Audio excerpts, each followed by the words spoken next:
युत्वाय वर्चसे यस्वा हृदा कीरिणा मन्यमानो मर्त्यं मर्त्योजो हवीमि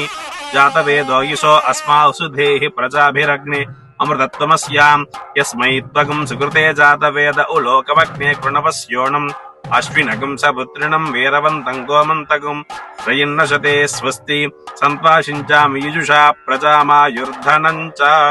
शतमानं भवति शतायुः पुरुषः शतेन्द्रिय आयुष्येवेन्द्रिये प्रतिष्ठति जुमाम्बा नीलमाम्बा समेत पोलमाम्बा देवी परिपूर्णानुग्रह सिद्धिरस्तु सर्वे जनाः सुखिनो भवन्तु समस्तजन्मङ्गलानि सन्तु सत्या एता आशिषः सन्तु सकलकल्याण समृद्धिरस्तु देवालये दर्शन प्राप्तिरस्तु तथास्तु।